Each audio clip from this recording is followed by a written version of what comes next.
నమస్తే ఆరోగ్య మిత్ర కార్యక్రమానికి స్వాగతం. ఈ రోజు ఆరోగ్య మిత్రలో టాపిక్ వచ్చేసి వాస్కులర్ కి సంబంధించి.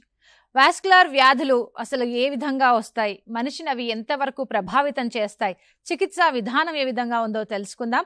ఈ అంశంపై మాట్లాడడానికి నాతో ఉన్నారు డాక్టర్ శ్రీనివాస్ రాజు గారు. డాక్టర్ గారితో మాట్లాడాలి అంటే స్క్రీన్ మీద స్క్రోల్ అవుతున్న నంబర్స్ కి కాల్ చేసి మాతో మాట్లాడొచ్చు. హలో అండి. నమస్కారం. నమస్తే, వెల్కమ్ టు టీసాట్. వాస్కులర్ వ్యాధులు అసలు ఏ విధంగా ఉంటాయి, శరీరాన్ని ఎలా ప్రభావితం చేస్తాయి? అంటే వాస్కులర్ వ్యాధులు అనేది చాలా ఇట్స్ ఎ బ్రాడ్ టర్మినాలజీ. అంటే పెరిఫరల్ వాస్కులర్ డిసీజ్ అంటాం. అంటే సిరల్లో ధమనంలో శరీరంలో ఏ ఒక్క భాగంలో ఆ వ్యాధులు ఆ సిరలకు కానీ ధమనంలోకి కానీ వచ్చినప్పుడు దాన్ని పెరిఫరల్ వాస్కులర్ డిసీజ్ అని అంటాం. అది యూజువల్గా మనం వాడే టర్మినాలజీ. ఎలాగైతే మనకు గుండెలో కొవ్వు పేరుకొని ఉంటే వాళ్ళకు హార్ట్ అటాక్ వస్తుందో, అదేవిధంగా కాల్లో కొవ్వు పేరుకొని ఉంటే దాన్ని మనం లెగ్ అటాక్ వస్తుంది అంటాం. అదే ఒకవేళ మెదడులోని రక్తనాళాల్లో ఒకవేళ కొవ్వు పేరుకొని ఉంటే దాన్ని మనం స్ట్రోక్ అంటాం. అలా డిఫరెంట్ రక్తనాళాల్లో డిఫరెంట్ ప్లేసెస్లో మన బాడీలో వచ్చినప్పుడు ఆ యొక్క వ్యాధులను మనం పెరిఫరల్ వాస్కులర్ డిసీజ్ అని అంటాం. ఇందులో రకాలు ఉంటాయంటారా? అవునండి. అంటే వాస్కులర్ కి సంబంధించి వచ్చే వ్యాధుల్లో యూజువల్గా రకాలు అంటే ఇది సిరల్లో వచ్చిందా ధమనుల వచ్చిందా అనే దాన్ని బట్టి మనం వ్యాధి యొక్క లక్షణాలను చెప్తుంటాం. అంటే ధమనులు అంటే ఏంటి? అవి మంచి రక్తాన్ని ఆ పర్టికులర్ అవయవానికి తీసుకెళ్లే రక్తనాళాలను మనం ధమనులు అంటాం. దాంట్లో ఏంది? ఆక్సినేటెడ్ బ్లడ్, లేదా తెలుగులో చెప్పాలంటే మంచి రక్తాన్ని తీసుకెళ్లే రక్తనాళాలు. వాటిల్లో ఒకవేళ మనకు వ్యాధులు వస్తే దాన్ని ఆర్టీరియల్ డిసార్డర్స్ అంటాం మనం. అదే సిరల్లో ఒకవేళ, అంటే సిరల్ అంటే ఏంటి? ఏవైతే చెడు రక్తం ఆ యొక్క పర్టికులర్ అవయవం దగ్గర నుంచి గుండె వైపు తీసుకెళ్తుందో దాంట్లో ఇబ్బందులు వస్తే మనం ధమనుల్లో వచ్చే వ్యాధుల గురించి మాట్లాడతాం. అంటే వీనస్ డిసార్డర్స్ అంటాం.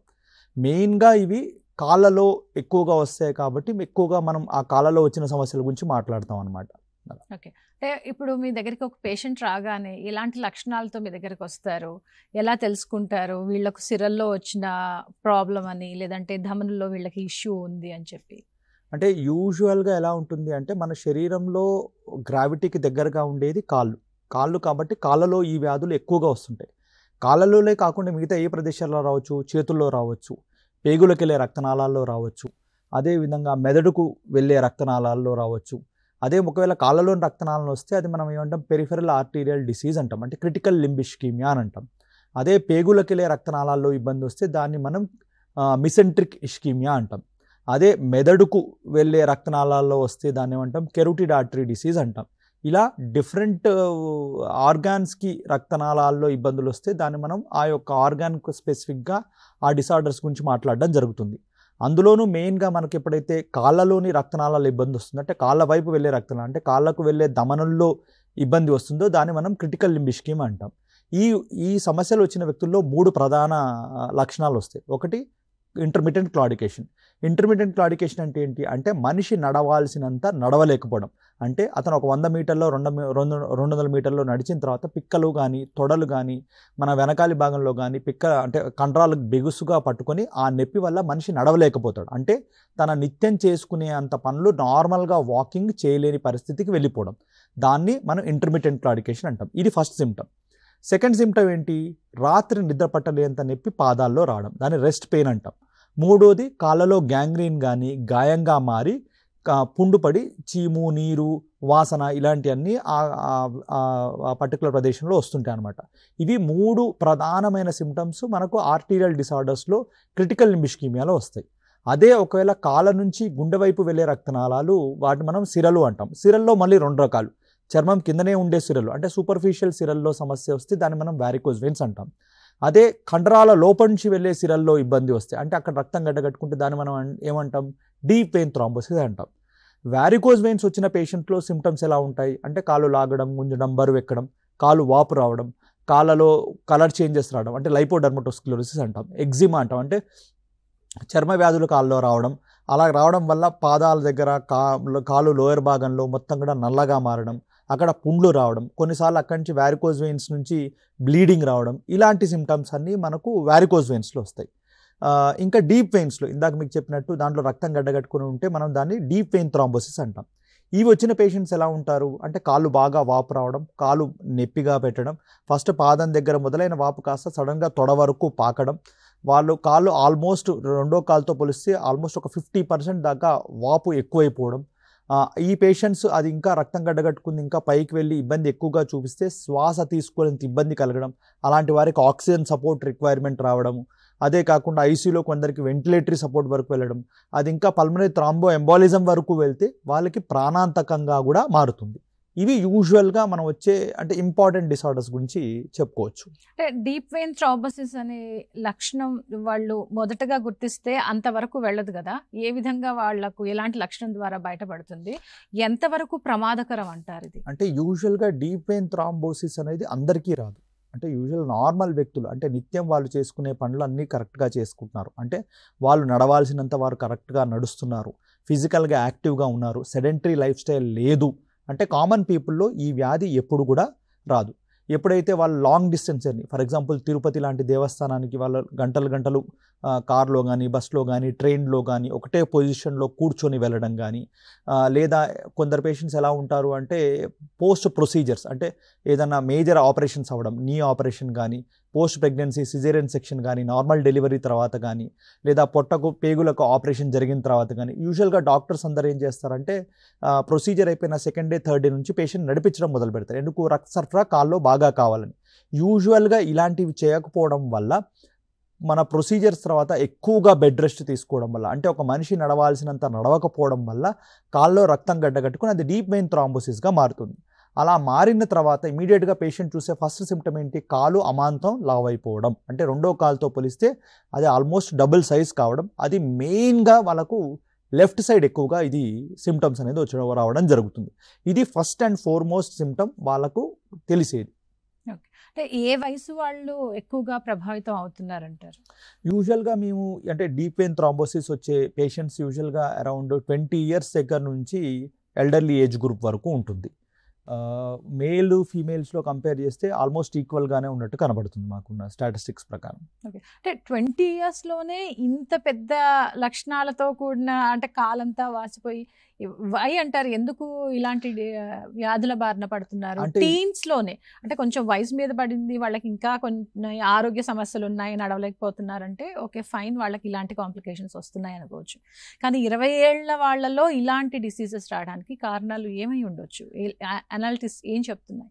అంటే యూజువల్గా ఒకప్పుడు ఈ వ్యాధులన్నీ మనం ఒకప్పుడు చూడలా, ఈ మధ్య కాలంలోనే ఎక్కువగా చూస్తున్నాం. ఎందుకు చూస్తున్నాం అంటే మన పూర్వీకులు అంటే మన తాత ముత్తాతలు కానీ అంతకుముందు జనరేషన్ కానీ వాళ్ళు ఫిజికల్గా చాలా యాక్టివ్గా ఉండేవాళ్ళు. అంటే పొలాల్లో పనిచేసేవాళ్ళు, కొండల గుట్టలు ఎక్కి దిగేవాళ్ళు, వాళ్ళు కాలినడకన చాలా దూరాలు వెళ్ళేవాళ్ళు.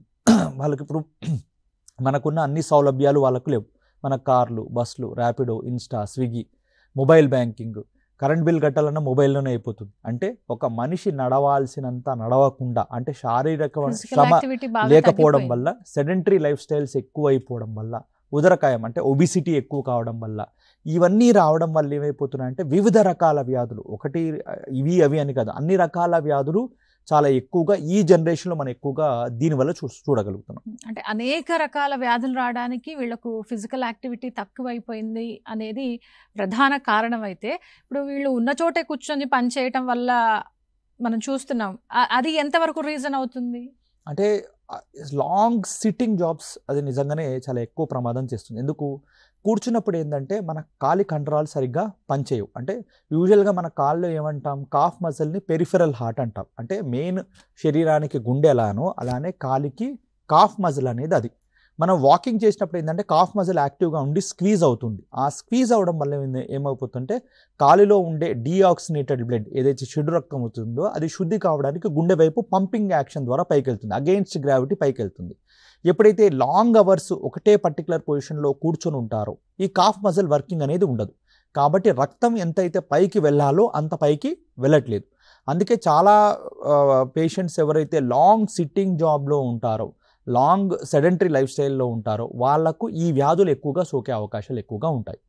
కొంతమందిలో పిక్కలు పట్టేస్తాయి, కాళ్ళ పిక్కలు పట్టేస్తున్నాయి, నిద్రలో పట్టేస్తున్నాయి అని చెప్తారు. ఆ పెయిన్ని రిలీఫ్ చేసుకోవడానికి కూడా చాలా ఇబ్బంది పడుతున్నాం అని కూడా కంప్లైంట్స్ చేస్తుంటారు. ఈ మధ్య కాలంలో ఆ కంప్లైంట్ ఎక్కువగానే ఉంది. ఎందువల్ల అంటారు అసలు? అంటే ఒకటి మీకు ఇందాక చెప్పినట్టు ఇది వ్యారికోజ్ వెయిన్స్ వలన ఆర్టీరియల్ డిసార్డర్స్ వలన నైట్ అలా పిక్కలు పట్టుకోవడం అనేది యూజువల్గా జరగదు. ఈ పిక్కలు పట్టుకునేది ఏంటి, మెయిన్గా వైటమిన్ డెఫిషియన్సీస్, కొన్ని రకాల మనకు కాల్షియము, మెగ్నీషియము ఇలాంటి మన బాడీలో తక్కువైపోవడం వల్ల ఈ యొక్క పిక్కలు పట్టుకోవడం అనేది యూజువల్గా జరుగుతుంది. అది కాకుండా ఇందాక మీకు చెప్పినట్టు ఫిజికల్ యాక్టివిటీ బాగా తక్కువైపోవడం కూడా దీనికి ప్రధాన కారణం. ఒకప్పుడు ఏమైపోయేది, వాళ్ళ నిత్య జీవితంలో రోజు చేసుకునే పనులు వాళ్ళకి అది ఎక్సర్సైజ్లా మారేది. కానీ ఇప్పుడు ఏంటి, మనం ఎక్సర్సైజ్ ఛాలెంజెస్ పెట్టుకొని సమ్ సార్ట్ ఆఫ్ ఎక్సర్సైజ్ ఏదో ఒకటి, అది జిమ్కి వెళ్ళడము, లేదంటే వాకింగో, జాగింగో, రన్నింగో, సైక్లింగో, యోగానో, షటిల్ ఆడడము, ఏదో రకమైన ఒక యాక్టివిటీ పెట్టుకొని మరి మనం శరీరానికి ఆ యొక్క థింగ్ని ప్రొవైడ్ చేయాల్సిన అవసరం పడుతుంది. ఒకప్పుడు ఇవేవి అవసరాలు లేకుండానే మనిషి అన్ని రకాలుగా చేసుకోగలిగేవాడు. అంటే ఒకప్పుడు వాళ్ళు చేసే జాబే వాళ్ళకు ఒక యాక్టివిటీలా ఉండేది. కానీ ఇప్పుడు వాకింగ్ చేస్తున్నారా అని ఒక క్వశ్చన్ అడిగితే వాళ్ళు ఏం చెప్తున్నారు, చాలా మంది చెప్పే సమాధానం, మేము చాలా వర్క్ చేస్తున్నామండి, ఇంట్లోనే చాలా పని అయిపోతుంది, ఈ వర్క్లోనే మేము చాలా అలసిపోతున్నాం అని చెప్తున్నారు. ఆ వర్క్ వాళ్ళ శరీరానికి సరిపోతుందా, లేదు ఎక్స్ట్రా యాక్టివిటీ అవసరమా? ఇది చాలా మంచి ప్రశ్న అడిగారు. ఎందుకంటే మా దగ్గరకు వచ్చే ఫ్యామిలీ లేడీస్ చాలామంది మాతో చెప్పేది ఇదే, సార్ పొద్దున్న నుంచి సాయంత్రం దాకా మేము ఇంట్లో అన్ని రకాల పనులు చేసుకుంటాము, కాబట్టి ఇదే మాకు ఒక యాక్టివిటీ కదా, కొత్తగా మనం ఎక్సర్సైజ్ చేయాల్సిన అవసరం ఏముంది అన్నట్టు అడుగుతారు. ఒక విధంగా చెప్పాలంటే రోజు చేసుకునే యాక్టివిటీ ఎప్పుడు కూడా అది ఫిజికల్ యాక్టివిటీ కిందికి రాదు. What you do more than your daily activities అది ఎక్సర్సైజ్ కిందికి వస్తుంది. ఇంకోటి మనం కరెక్ట్గా చెప్పుకోవాలంటే మన పూర్వీకులు, అంటే ఫర్ ఎగ్జాంపుల్ మేడం మీ నాన్నమ్మ గారు, మీ అమ్మమ్మ గారు, లేదా అంతకంటే ముందు జనరేషను వారు చేసిన పనితో కంపేర్ చేసుకుంటే ఇప్పుడు ఆధునిక మహిళలకు కానీ ఎవరికి కానీ ఇంట్లో ఉండేవారికి కానీ కిచెన్లో చేసుకునే పనులన్నీ బాగా తక్కువైపోయాయి. ఎందుకంటే మనకు చాలా గ్యాడ్జెట్స్ వచ్చేసాయి కాబట్టి. అంటే పని చేయట్లేదు అనేది కాదు, ఇప్పుడు మనం చాలా ఎక్కువ మెదడుకు స్మార్ట్గా చేస్తున్నాం, మెదడుకు ఎక్కువ పని చెప్తున్నాం. మనం అలా అలసిపోతున్నాం కానీ శారీరకంగా అలసిపోవట్లా. అంటే పని తక్కువైందని కాదు, కానీ మనం శరీరానికి ఇవ్వాల్సినంత పని ఇవ్వట్లేదు అనేది మెయిన్ థింగ్ అనమాట. So what you do more than your daily activities అది ఎప్పుడు ఎక్సర్సైజ్ కిందికి వస్తుంది, కానీ రోజు మనం చేసే యాక్టివిటీస్ ఎప్పుడూ అది ఫిజికల్ యాక్టివిటీ కిందికి రాదు. అయితే ఈ పెరిఫెరల్ ఆర్టరీ డిసీజ్ PAD అసలు ఏంటి, ఇది దాని లక్షణాలు ఎలా ఉంటాయి, ఎంతవరకు ప్రమాదకరం? యూజువల్గా పెరిఫెరల్ ఆర్టీరియల్ డిసీజ్ అంటే మనం కొరనరీ ఆర్టరీ డిసీజ్ ఎలా అంటాం అంటే హార్ట్లోని మెయిన్ రక్తనాళాల్లో ఎప్పుడైతే కొవ్వు పదార్థం పేరుకొని హార్ట్కి రక్తం వెళ్ళాల్సినంత వెళ్ళకపోవడం వల్ల మన హార్ట్ అటాక్ వస్తుంది. అదేవిధంగా కాల్లో మెయిన్ రక్తనాళాల్లో ఇదే కొవ్వు పదార్థం ఆ ప్రదేశాల్లో ఎక్కువగా పేరుకొని అక్కడ కాళ్ళకు రక్తం సరిగ్గా ఇవ్వని క్రమంలో మనకు పెరిఫెరల్ ఆర్టీరియల్ డిసీజ్ వస్తుంది. మీకు ఇందాక చెప్పినట్టు ఆ పేషెంట్స్కి వేరొక ఇంటర్మిటెంట్ క్లాడికేషన్ అంటే వారు నడవాల్సినంత నడవలేకపోవడం, పిక్కలు బాగా నొప్పి లేవడం వల్ల వారు రోజు చేసుకునే పనులు చేసుకోకపోవడం మొదటి లక్షణంగా వస్తుంది. అది ఇంకా ఎక్కువైతే ఏంటి, వేళ్ళలో పాదంలో భరించలేంత నొప్పి, చచ్చిపోవాలనే అనిపించే అంత నొప్పి వాళ్ళకు పాదాల్లో అనిపిస్తుంది, దాన్ని రెస్ట్ పెయిన్ అంటాం. మూడోది, ఆ యొక్క ప్రదేశంలో పాదంలో ఏమైనా గాయమైంది అనుకోండి, అది పుండు పడిపోయి నల్లగా మారి అది గ్యాంగ్రీన్గా అయ్యి అక్కడి నుంచి మనకు వివిధ విషద్రవ్యాల్లాగా వచ్చి వాసనతోటి పాదం పూర్తిగా పాడైపోయే అవకాశము, చచ్చిపోయే అవకాశం ఆ యొక్క వేళ్ళు ఉండే అవకాశాలు ఉంటాయి. ఇవి మెయిన్గా వచ్చే సిమ్టమ్స్ వాళ్ళకు. అంటే ఇప్పుడు షుగర్ ఉన్న పేషెంట్స్లో వాళ్ళకి కాస్త గాయమైందంటే అంత తొందరగా మారదు, అది పెద్దగా పుండుగా మారిపోతుంది కదా, ఇందులో కూడా అలాంటిదే ఉంటుందంటారా? చాలా అద్భుతమైన ప్రశ్న అడిగారు. ఎందుకంటే యూజువల్గా పెరిఫెరల్ ఆర్టీరియల్ డిసీజ్ ఏదైతే ఉందో అది ఐసోలేటెడ్గా రావచ్చు, లేదా డయాబెటీస్ ఉన్న పేషెంట్స్లో ఒక 30% ఆఫ్ పేషెంట్స్లో పెరిఫెరల్ ఆర్టీరియల్ డిసీజ్ కూడా ఉంటుంది. అంటే డయాబెటిక్ పేషెంట్స్కి 2 రకాల గాయాలు అయ్యే అవకాశాలు ఉంటాయి.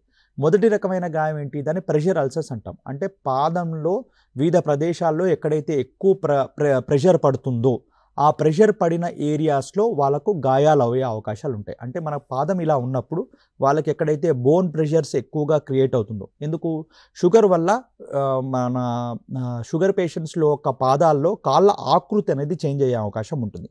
జాయింట్ లైనింగ్ కూడా సరిగ్గా ఉండదు.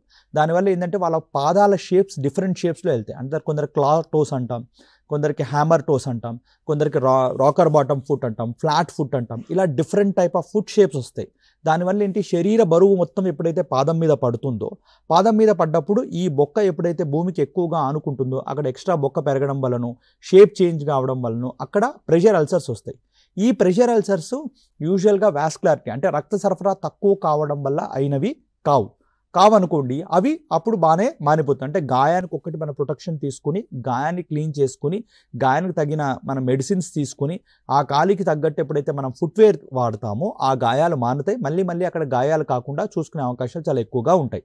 కానీ డయాబెటిక్ పేషెంట్స్లో 30% ఆఫ్ పేషెంట్స్లో ఈ పెరిఫెరల్ ఆర్టీరియల్ డిసీజ్ కూడా ఉండే అవకాశం ఉంటుంది. అంటే వీరికి వచ్చే గాయాలకు రక్త సరఫరా కూడా తక్కువగా ఉంటుంది. అలాంటి పేషెంట్కి రక్త సరఫరా పెంచడానికి మనం ట్రీట్మెంట్ ఇవ్వాల్సిన అవసరం ఉంటుంది. ఓకే, అన్యూరిజం గురించి ఒకసారి చెప్పండి. అంటే ఎక్కడ అది సంభవిస్తుంది, అసలు ఏంటి? యూజువల్గా అన్యూరిజమ్స్ అనేది శరీరంలో ఎక్కడన్నా కావచ్చు. అది వేట్లో అవుతుంది. మెయిన్గా ధమనుల్లో ఈ అన్యూరిజమ్స్ వచ్చే అవకాశం ఉంటుంది. అంటే ఎలా వస్తుంది అనేది కూడా ఒకసారి చెప్తాను మేడం. అయితే ఈ ధమనులు ఎక్కడి నుంచి మొదలవుతాయి అంటే మనకు మెయిన్ హార్ట్ ఏదైతే ఉంటుందో హార్ట్లోంచి ఒక మెయిన్ ధమని ఏదైతే వస్తుందో దాన్ని మనం అయోటా అంటాం. ఆ అయోటా పొట్ట భాగం నుంచి కిందికి వచ్చి కాళ్ళలో వివిధ రకాల ప్లేసెస్లో దాని పేరు అనేది చేంజ్ అవుతూ పోతుంది. అంటే ఒక మెయిన్ నదిలాగా వచ్చి ఆ నదికి కొన్ని పాయలు ఎలా వస్తాయో అలా చాలా చోట్ల బ్రాంచెస్ ద్వారా వెళ్ళిపోయి అది కాలు పాదం వరకు రక్త సరఫరా ఉంటుంది. అయితే మెయిన్గా ఈ యొక్క ధమనులు ఏదైతే ఉంటుందో అది నార్మల్గా ఉండాల్సిన సైజు కంటే 2.5 times ఒక బెలూన్ లాగా అది ఉబ్బినప్పుడు దాన్ని మనం ఎన్యూరిజం అంటాం. అంటే ఆ ఎన్యూరిజం వచ్చిన రక్తనాళం ఏమవచ్చు, ఎప్పుడైతే అది ఎక్కువగా లావ్ అవుతుందో పగిలి ఇమీడియట్గా బ్లీడింగ్ అయ్యి మనిషికి ప్రాణాపాయం వరకు వెళ్ళి చనిపోయే అవకాశాలు చాలా ఎక్కువగా ఉంటాయి. మోస్ట్ ఆఫ్ ద ఎన్యూరిజం శరీరంలో ఎక్కడ వచ్చినా, అంటే ఇక్కడ అయోటాలో వచ్చిన మనకు ఫిమరల్ ఆర్టరీ అంటాం, అంటే తొడ దగ్గర ఉన్నది ఫిమరల్ ఆర్టరీ అంటాం, మోకాలి భాగంలో ఉన్నది పాప్లిటియల్ ఆర్టరీ అంటాం, కింద లెగ్లో ఉండే ఆర్టరీస్ని టిబియల్ ఆర్టరీస్ అంటాం. ఈ అన్యూరిజం ఏ ఒక్క ప్రదేశంలో వచ్చినా లేదా కొన్నిసార్లు పొట్టలోని పేగులకెళ్ళే రక్తనాళాల్లో కూడా అన్యూరిజమ్స్ వచ్చే అవకాశాలు ఉంటాయి. మెదడుకు వెళ్ళే కెరోటిడ్ ఆర్టరీలో కూడా ఈ అన్యూరిజమ్స్ వచ్చే అవకాశాలు ఉంటాయి. చేతికి వచ్చే సబ్క్లేయన్ ఆర్టరీలో కూడా ఈ అన్యూరిజమ్స్ వచ్చే అవకాశం ఉంటాయి. మోస్ట్ ఆఫ్ ద టైమ్స్ ఈ అన్యూరిజమ్స్ అనేది ఇన్సిడెంటల్గానే తెలుస్తుంది. అంటే మనం ఏదో ఒక వ్యాధికి వెళ్ళి ఏదో ఒక పరీక్ష చేసుకున్నప్పుడు ఇవి బయటపడే అవకాశాలు ఎక్కువగా ఉంటాయి. అవి కాకుండా సిమ్టమ్స్తో బయటకు వచ్చే అవకాశాలు ఎవరిలో ఉంటాయి, ఎవరిలో అయితే రక్తనాళం అది ఉన్నదానికంటే 2.5 to 3 times ఎక్కువ సైజు పెరిగి సరిగ్గా పగలడానికి రెడీగా ఉంటుందో అప్పుడు సివియర్ పెయిన్ వచ్చే అవకాశం ఉంటుంది. ఇప్పుడు అయోటిక్ అన్యూరిజమ్స్లో అనుకోండి, పొట్టలో రక్తనాళం ఎక్కువ పెద్దగా అయ్యి కొన్నిసార్లు అది పగిలి పార్షియల్ బ్లీడింగ్ అయ్యి అప్పుడు మనకు సివియర్ పెయిన్ అనేది పొట్టలో వస్తుంది. సడన్గా బీపీ పడిపోయే అవకాశం ఉంటుంది. మనం చాలామంది ఏమనుకుంటాం, పేషెంట్ కళ్ళు తిరిగి పడిపోతే ఏదో హార్ట్ అటాక్ వచ్చిందేమో అని చెప్పి చాలాసార్లు హాస్పిటల్కి తీసుకెళ్లే అవకాశం ఉంటుంది. ఈ ఎవాల్యుయేషన్లో రక్తనాళం ఆల్మోస్ట్ పగలడానికి రెడీగా ఉంది అనే వాటితో చాలామంది పేషెంట్స్ మాకు ఎమర్జెన్సీకి వస్తుంటారు. ఇది యూజువల్గా కామన్గా మనం చూసే సిమ్టమ్స్ అనమాట. ఎలా తెలుస్తుంది సార్? ఇప్పుడు లోపల ఒక రక్తనాళం అది పగలటానికి సిద్ధంగా ఉందని అంటే కొంచెం పేషెంట్ని ఇమ్మీడియట్గా అడ్రస్ చేయాల్సిన అవసరం ఉంటుంది కదా. వెళ్ళగానే వాళ్ళని డయాగ్నోస్ చేసి ఇవన్నీ ఎలా తెలుసుకోవడం అంటారు? అంటే యూజువల్గా ఎలా చేస్తారంటే ఇలాంటి పేషెంట్స్ ఎప్పుడైతే పొట్టలో సివియర్ పెయిన్తో వస్తారో ఫస్ట్ రాగానే మన ఎమర్జెన్సీ వార్డుకి రాగానే ఫస్ట్ వాళ్ళు చేసేది ఏంటి, పొట్టకు అల్ట్రాసౌండ్ స్కాన్ చేస్తారు. అల్ట్రాసౌండ్ స్కాన్లో ఏంటి, పేగుల్లో ఇబ్బంది ఉందా, మన మూత్రకోశంలో వాటిలో ఏమైనా ఇబ్బందులు ఉన్నాయా, లేదా ఈ మెయిన్ రక్తనాళం ఏదైతే అయోటా అని చెప్పానో దాంట్లో ఇబ్బంది ఉందా, ఇవన్నీ రఫ్గా చూడడం జరుగుతుంది. ఎప్పుడైతే మనకు మెయిన్ రక్తనాళం ఏదైతే అయోటాలో ఉందో అయోటిక్ అన్యూరిజం వచ్చిందని తెలుస్తుందో ఇమీడియట్గా ఏం చేస్తామంటే దానికి సిటీ యాంజియోగ్రామ్ చేస్తాం. సిటీ యాంజియోగ్రామ్ చేయించడానికి జస్ట్ ఒక 15 minutes కంటే ఎక్కువ టైం పట్టదు. ఎప్పుడైతే సిటీ యాంజియోగ్రామ్ చేస్తామో ఆ రక్తనాళం ఎంతవరకు వాపు వచ్చింది, అది పగలడానికి ఎలా ఉంది, దాని పరిస్థితి ఏ విధంగా ఉంది, దానికి ఇమీడియట్గా ఏ రకమైన ఆపరేషన్ చేయాలి, ఇవన్నీ కూడా మనకు తెలిసే అవకాశాలు ఈ సిటీ స్కాన్ ద్వారా చాలా ఎక్కువగా ఉంటుంది. డాక్టర్ గారు, ధమనులు గట్టి పడడానికి సంబంధించి కూడా ఒకసారి చెప్పండి. అంటే ఎలాంటి కారణాల వల్ల అవి గట్టిగా అవుతాయి ఏంటి? ధమనులు గట్టిగా కావడానికి అంటే ధమనులు అంటే ఏంటండి, అవి బ్లడ్ ట్యూబ్స్, అంటే ఒక గొట్టంలాగా మన శరీరంలో ఉంటాయి. ఎప్పుడైతే ఒక నార్మల్ గొట్టంలాగా అది రక్తనాళం మన శరీరంలో ఉంటుందో ఏజ్ పెరుగుతున్న కొద్దీ మన శరీరం ఎలాగైతే ముసలి చెందుతుందో అదేవిధంగా రక్తనాళాలు కూడా అవి ఏజింగ్ అవుతాయి. అంటే వయసు వాటికి కూడా ఎక్కువ అవుతుంది. వయసు ఎక్కువైతున్న కొద్దీ ఏమవుతుంది, రక్తనాళం యొక్క సైజు అదే ఉన్నప్పటికీ దాని లోపట ఉన్న గోడ ఏదైతే ఉంటుందో, అంటే చుట్టుకొలత ఏదైతే ఉంటుందో ఆ గోడ ఏదైతే ఉందో అది బాగా లావ్ అవుతుంది. అది లావ్ కావడం వల్ల ఏమవుతుంది, లోపట వెళ్ళే దానికి ఉండే డయామీటర్ అనేది తక్కువ అవుతుంది. అంటే రక్తం వెళ్ళాల్సినంత స్పేస్ దానికి ఉండదు. అలా ఆ యొక్క రక్తనాళం యొక్క గోడ బాగా లావు కావడానికి దాంట్లో మనకి ఏమైపోతుందంటే కాల్షియం డిపాజిషన్ జరిగి దాన్ని మనం మెడికల్ లాంగ్వేజ్లో చెప్పాలంటే ఎథెరోస్క్లెరోటిక్ ప్లాక్ అంటాం. అంటే రక్తనాళం లోపట అది రక్తం వెళ్ళాల్సినంత దారి లేకుండా ఆ రక్తనాళం బాగా కుదించుకుపోవడం వల్ల రక్త సరఫరా అనేది తక్కువ అవుతుంది. ఈ రక్త సరఫరా తక్కువైపోవడం వల్ల మనకు ఆ యొక్క కాళ్ళలో కానీ ఆ పేగుల్లో కానీ మెదడుకు కానీ డిఫరెంట్ సిమ్టమ్స్ రావడం జరుగుతుంది. ఇది మెయిన్గా ఏజ్ పరంగానే కాకుండా సిగరెట్ స్మోకర్స్, టొబాకో చూవర్స్లో చాలా ఎక్కువగా ఉంటుంది. షుగర్ అసలు కంట్రోల్ లేని పేషెంట్స్ అంటే డయాబెటీస్ అన్కంట్రోల్డ్ పేషెంట్లో కూడా ఈ ప్రాసెస్ ఏదైతే మీకు ఇందాక చెప్పానో ఎథెరోస్క్లెరోటిక్ ప్లాక్స్ ఫామ్ అయ్యి ఆ రక్తనాళం సైజ్ ఏదైతే తగ్గిపోయే ప్రమాదం ఉంటుందో లేదా మూసుకుపోయే ప్రమాదం ఉంటుందో దాన్ని చాలా అగ్రివేట్ చేస్తుంది. చాలా ఫాస్ట్గా ఈ యొక్క చర్యలు జరిగే విధంగా చేసి రక్తనాళాలు బ్లాక్ అయ్యే విధంగా చేస్తుంది. కాబట్టి ఈ పేషెంట్స్ ఎవరైతే ఈ యొక్క వ్యాధులకు సంక్రమించే అవకాశాలు ఉంటాయో ఆ పేషెంట్ ఖచ్చితంగా షుగర్స్ 100% కంట్రోల్లో ఉంచుకోవాలి. టొబాకో చూయింగ్, ఇంకోటి మనకు సిగరెట్లు, బీడీలు, చుట్టాలు ఇలాంటివి తాగడం 100% మానేయాలి. ఇలాంటి హ్యాబిట్స్ ఉన్న వాళ్ళే ఇలాంటి వ్యాధులకు గురవుతారా, లేదు బాగానే ఉండి కూడా మీ దగ్గరికి వస్తున్న పేషెంట్స్ ఉన్నారా? అంటే యూజువల్గా చెప్పాలంటే నార్మల్ పేషెంట్స్కి ఇవి రావడం చాలా చాలా తక్కువ. ఎవరైతే సిగరెట్ స్మోకర్స్ ఉంటారో, టొబాకో చూవర్స్ ఉంటారో, గుట్కా తినే వాళ్ళు ఉంటారో వీళ్ళలో ఈ యొక్క వ్యాధి లక్షణాలు చాలా ఫాస్ట్గా ఉంటాయి. దీని తర్వాత కొంత షుగర్ ఎక్కువగా ఉండేవాళ్ళు, వాళ్ళలో అంటే డయాబెటీస్ అన్కంట్రోల్ ఉన్నవాళ్ళు, ఇంకొందరు ఎలా అంటే వాళ్ళ బాడీలో కొలెస్ట్రాల్ లెవెల్స్ కూడా మెయింటైన్ చేయకుండా అంటే ఫాస్ట్ ఫుడ్స్, వివిధ రకాల నూనెలు, నాన్ వెజ్ ఇలాంటి ఎక్కువ తినే వాళ్ళలో కూడా ఇది ఎక్కువగా వస్తుంది. అంటే ఇప్పుడు ఆల్కహాల్ కూడా మనం చూసుకున్నట్టయితే సర్టన్ ఏజ్ వచ్చిన తర్వాత దానికి అడిక్షన్ అయ్యేవాళ్ళు కొంతమంది, కొంత పర్సంటేజ్ వాళ్ళు ఏంటంటే లేదు ఈరోజు రాత్రి నేను ఆ పర్సంటేజ్ ఆఫ్ ఆల్కహాల్ తీసుకుంటేనే పడుకుంటానన్న సైకాలజికల్ ఫీల్లో ఉండేవాళ్ళు కూడా ఉంటారు. వాళ్ళు ఏమైనా ఎఫెక్ట్ అవుతారా? ఆల్కహాల్, స్మోకింగ్ ఇవన్నీ కూడా హెల్త్కి ఏదో రకంగా ఇబ్బంది కలిగించాయి. ఆల్కహాల్ తీసుకోవడం అంటే మన ఇండియన్ పేషెంట్స్లో ఎవరు లిమిటెడ్ ఆల్కహాల్ తీసుకోరు. ఒకసారి మొదలు పెడితే అదొక ఉద్యమం వల్ల చేస్తారు. దానివల్ల ఏమవుతుందంటే చాలాసార్లు అది ఓవర్ అయిపోతుంది. అంటే ఎప్పుడైతే మనకు ఆల్కహాల్ కన్జంప్షన్ ఎక్కువ అవుతుందో వాళ్ళు తినే అవకాశాలు అంటే తీసుకునే పదార్థాలు, అన్హెల్దీ డైట్, స్పైసీ డైట్ ఇవన్నీ చాలా ఎక్కువగా అవుతాయి. ఇదే క్రమంలో వాళ్ళు సిగరెట్ స్మోకర్స్ అయితే సిగరెట్ స్మోకింగ్ చేయడము, తంబాకు తినడము ఇవన్నీ ఎక్కువగా ఉంటాయి.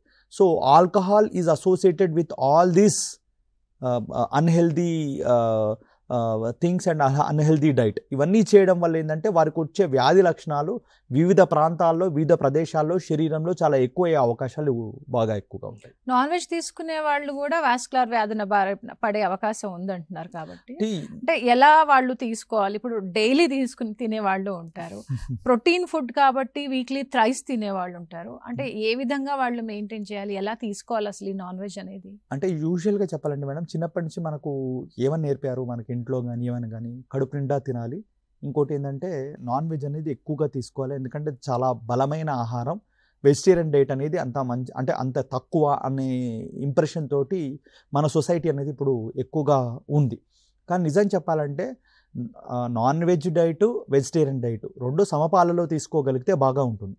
ఒకప్పుడు మన తాత ముత్తాతలు ఏం చేసేవాళ్ళు, వాళ్ళ ఫిజికల్గా చాలా యాక్టివ్గా ఉండేవారు కాబట్టి వాళ్ళు ఎంత నాన్ వెజ్ తిన్నా కానీ అది అరిగిపోయేది, వారు దాన్ని జీర్ణించుకునే శక్తి ఎక్కువగా ఉండేది. ఇప్పుడు ఏమైపోయింది, మనకు నాన్ వెజ్ ఎక్కువగా తీసుకుంటే అంత మనం పని చేయట్లేదు, అంత ఫిజికల్గా కూడా మనం యాక్టివ్గా లేవు.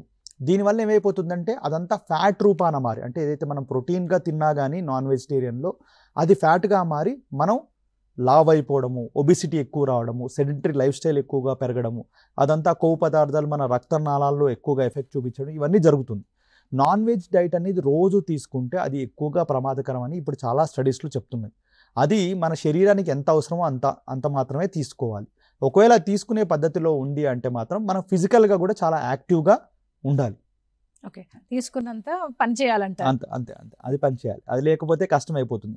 సో యాజ్ పర్ స్టడీస్ ఒకవేళ ఇప్పుడు మనకున్న మోడర్న్ ఎరాలో అంటే మనకున్న ఫిజికల్ యాక్టివిటీలో మనం చేస్తున్న దాంట్లో పోలిస్తే వెజిటేరియన్ డైట్స్ని ఎక్కువ మంది ఎందుకు ఆప్ చేసుకుంటున్నారంటే మనం అంత ఎక్కువగా పని చేయట్లేదు కాబట్టి. Okay, right. ఇక బర్గర్స్ వ్యాధి అసలు ఏంటి, ఇది దాని లక్షణాలు ఏంటి? అంటే బర్గర్స్ వ్యాధి అంటే ఇప్పుడు రక్తనాళాలు అంటే చాలా ఎర్లీగా అరౌండ్ 30-40 ఇయర్స్కే యూజువల్గా రక్తనాళాల్లో బ్లాకేజెస్ రావడం, రక్తనాళాలు పాడైపోవడం అనేది జరుగుతుంది. అది మోస్ట్గా ఎక్కడ జరుగుతుంది అంటే మోకాలి కింది భాగంలోనే రక్తనాళాల్లో జరుగుతుంది. ఆ బ్లాకేజెస్ ఎంత సివియర్గా ఉంటున్నాయంటే దానికి ఎలాంటి మనము ఇమీడియట్గా అంటే ప్రొసీజర్ చేసే అవకాశాలు కూడా చాలా తక్కువగా ఉంటుంది. ఈ పేషెంట్లు ఏంటంటే మెయిన్ రక్తనాళాలు బ్లాక్ అయిపోయి కాళ్ళలో మనకు ఎలాగైతే మెయిన్ రోడ్ బ్లాక్ అయితే గల్లీ లాంటి మన గల్లీల ద్వారా వెళ్తామో అలా కాళ్ళలో కూడా చిన్న చిన్న గల్లీ లాంటి రక్తనాళాలు ఏర్పడి ఆ కాల్ని యూజువల్గా స్టార్టింగ్ పొజిషన్లో కాపాడడం జరుగుతుంది. ఇది ఎక్కువగా ఎవరిలో వస్తుంది? ఇందాక మీకు చెప్పినట్టు ఎవరైతే సిగరెట్ స్మోకర్స్ ఉన్నారో, లేదు ఎవరైతే తంబాకు గుట్కా ఎక్కువ తినే వాళ్ళలో ఈ యొక్క బర్జర్స్ డిసీజ్ అనేది చాలా ఎక్కువగా వస్తుంది. ఇది రావడం వల్ల పేషెంట్కి ఏంటంటే కాల్లో విపరీతమైన నొప్పి రావడము, పాదము కాళ్ళు చల్లబడిపోవడము, నిద్ర సరిగ్గా లేకపోవడము, కాల్లో తిమ్మిర్లు రావడము, ఇలాంటి సిమ్టమ్స్ అన్ని యూజువల్గా బర్జర్స్ డిసీజ్ ఉన్న పేషెంట్స్లో వస్తున్నాయి. ఎంబోలిజంకి సంబంధించి మనం మాట్లాడుకున్నట్టయితే వాస్కులర్ వ్యాధులకి దీనికి ఎలాంటి సంబంధం ఉంటుంది అసలు? అంటే ఎంబాలిజం అనేది మనకు ఆర్టరీస్లో జరగవచ్చు, అంటే సిరల్లో జరగవచ్చు, దమనంలో కూడా జరగవచ్చు. ఇందాక మనం డీప్ వెయిన్ థ్రాంబోసిస్ వచ్చినప్పుడు అందులో ఒకవేళ రక్తనాళంలో ఒక చిన్న పీస్ ఏమన్నా మైగ్రేట్ అయ్యి ఊపిరితిత్తులోని రక్తనాళాలని బ్లాక్ చేస్తే మనం అనేది పల్మనరీ థ్రాంబో ఎంబాలిజం అంటాం. అదే మెయిన్ గుండె ద్వారానో, గుండెలో ఉన్న రక్తం గడ్డల ద్వారాలో, లేదా ఇతర ధమనుల్లో ఏర్పడే ఈ ఎథెరోస్క్లెరోటిక్ ప్లాక్ దగ్గర నుంచి, లేదా కొవ్వు పదార్థాల దగ్గర నుంచి అది రక్తం గడ్డలుగా మారి అది కూడా కిందికి వచ్చి కాళ్ళలోని రక్తనాళాలు, వేళ్ళలోని రక్తనాళాలు, లేదా చేతుల్లోని రక్తనాళాలు బ్లాక్ చేస్తే అలా కూడా ఎంబాలిజం అయ్యే అవకాశం ఉంటుంది. అది చేతుల్లో, కాళ్ళలో, లేదా కొన్నిసార్లు పేగులకు వెళ్ళే రక్తనాళాల్లో, మెదడుకి వెళ్ళే రక్తనాళాల్లో, ఇలా వివిధ ప్రదేశాల్లో జరిగే అవకాశాలు ఉంటాయి.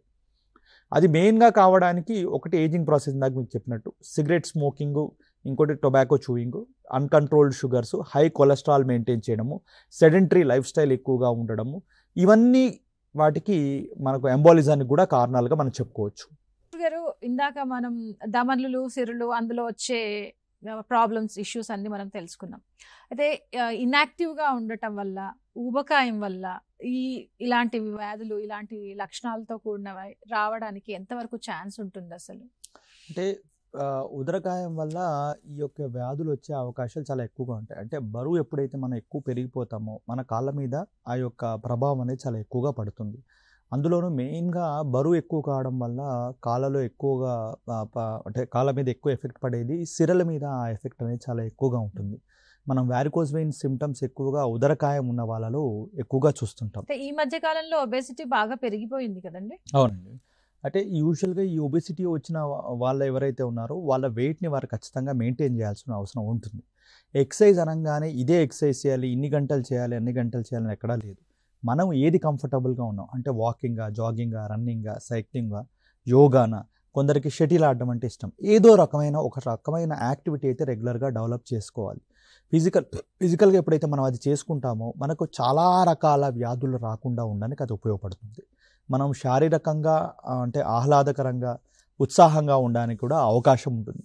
చాలా రకాల శరీరంలోని వ్యాధులకు ఎక్సర్సైజ్ అనేది మెయిన్ బలం.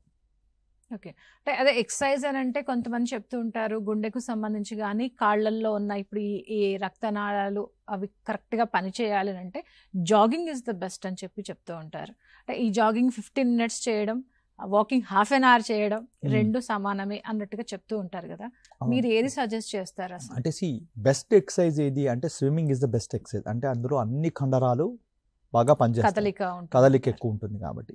దాంతోపాటు మన నెక్స్ట్ సైక్లింగ్ కానీ, జాగింగ్ కానీ, రన్నింగ్ కానీ ఇవి చాలా బెస్ట్ ఎక్సర్సైజ్. అంటే మనం శారీరకంగా చాలా ఎక్కువగా చేస్తుంటాం. అదే కాకుండా సింపుల్ ఎక్సర్సైజ్ చేయాలి అనుకుంటే అంటే ఎల్డర్లీ పీపుల్ ఇవన్నీ మనం చెప్పినట్టు వారు చేయలేకపోవచ్చు. అలాంటి వ్యక్తులు అట్లీస్ట్ వాకింగ్ కూడా చేయగలిగినా కానీ వారికి ఒక రకమైన యాక్టివిటీ ఉన్నట్టే. యోగా అది కూడా చాలా సింపుల్ ఎక్సర్సైజే, అది కూడా పెద్దగా అంటే శారీరకంగా ఎక్కువగా ఇబ్బంది అనిపించదు. వాళ్ళ ఆహ్లాదకరంగా వాళ్ళని రెగ్యులర్ యాక్టివిటీ లాగా చేసుకుంటూ వెళ్ళిపోవచ్చు. సో కరెక్ట్గా ఆర్డర్ ఆఫ్ సీక్వెన్స్ చెప్పాలంటే swimming will be the best exercise అని చాలా స్టడీస్ చెప్తున్నాయి. దాని తర్వాత చెప్పాలంటే మనకు జాగింగ్ కానీ, సైక్లింగ్ కానీ, దాని తర్వాత కానీ వాకింగ్ కానీ ఇవన్నీ వస్తాయి. ఇప్పుడు ఎక్కువసేపు కూర్చొని పనిచేసే వాళ్ళలో ఈ కాళ్ళకు సంబంధించి, వాస్కులర్కి సంబంధించిన వ్యాధులు రావచ్చు అని మీరు ఇందాక చెప్పారు. ఎక్కువసేపు నించొని పనిచేసే ఆక్యుపేషన్స్ కూడా ఉన్నాయి, ప్రొఫెషన్లో ఉన్న వాళ్ళు ఉంటారు, మనం ట్రాఫిక్లో మనం చూస్తూనే ఉంటాం, డ్రైవింగ్లో ఉన్న వాళ్ళు.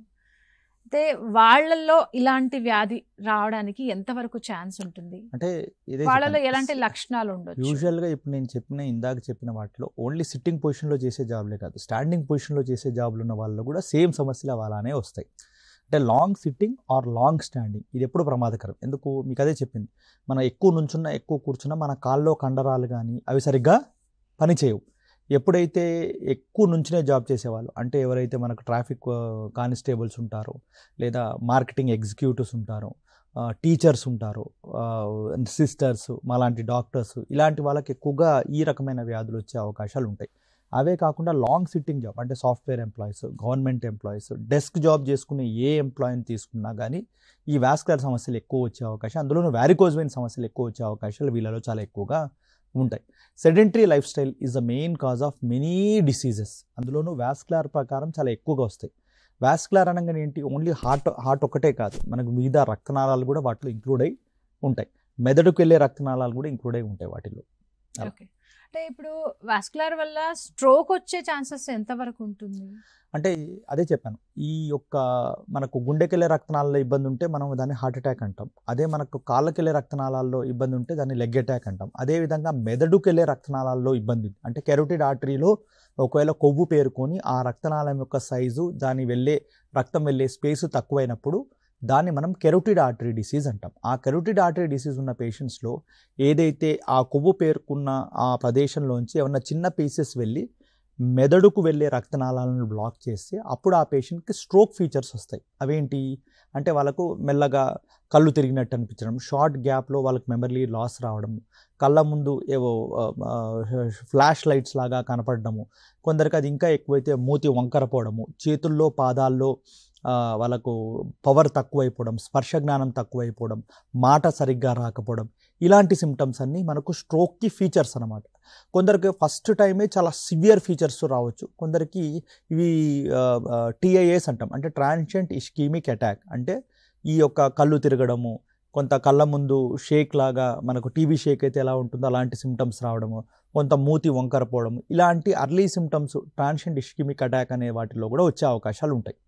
కొంతమందిలో కాళ్ళు నొప్పి అనేది చెప్తూ ఉంటారు, కాళ్ళు తిమ్మిరి పట్టడం అనేది కూడా చెప్తూ ఉంటారు కదా, అదేమన్నా ఒక సిమ్టమ్ అంటారా వాస్కులర్ వ్యాధులకు సంబంధించి? అంటే యూజువల్గా తిమ్మిరి అనేది ఏదైతే టింగ్లింగ్ నమ్నెస్ అనేది మనం సెన్సేషన్ అంటామో అది వాస్కులర్ వ్యాధుల్లో ప్రధానంగా వచ్చే అవకాశాలు ఎక్కువగా ఉంటుంది. అంటే వారికోజ్ వెయిన్స్ ఉన్న సిమ్టమ్స్ కనుకోండి, పేషెంట్స్ కనుకోండి, కాళ్ళ వాపు రావడం వల్ల కాళ్ళలో కొంత తిమ్మిరి, లావు, మొద్దుబారినట్టు ఇలా అనిపిస్తుంటుంది. కొన్నిసార్లు ఆర్టీరియల్ డిసార్డర్స్లో ఎవరికైతే ధమనుల్లో రక్తం గడ్డగట్టుకొని అక్యూట్ సిమ్టమ్స్ అంటే చాలా ఫ్రెష్ క్లాట్ ఎప్పుడైతే ఫామ్ అవుతుందో ఆ పేషెంట్స్లో కూడా కాళ్ళలో తిమ్మిర్లు, మంటలు ఇలా వచ్చే అవకాశాలు ఉంటాయి. షుగర్ పేషెంట్స్లో కూడా ఎప్పుడైతే పెరిఫెరల్ న్యూరోపతి అంటాం, అంటే వాళ్ళు ఏంటి పాదాల్లో చిన్న చిన్న నరాలు డ్యామేజ్ అయ్యి ఆ పెరిఫెరల్ న్యూరోపతి ఉండడం వల్ల కూడా పాదాల్లో వాళ్ళకు ఆ తిమ్మిర్లు ఇలాంటివి వచ్చే అవకాశాలు ఉంటాయి.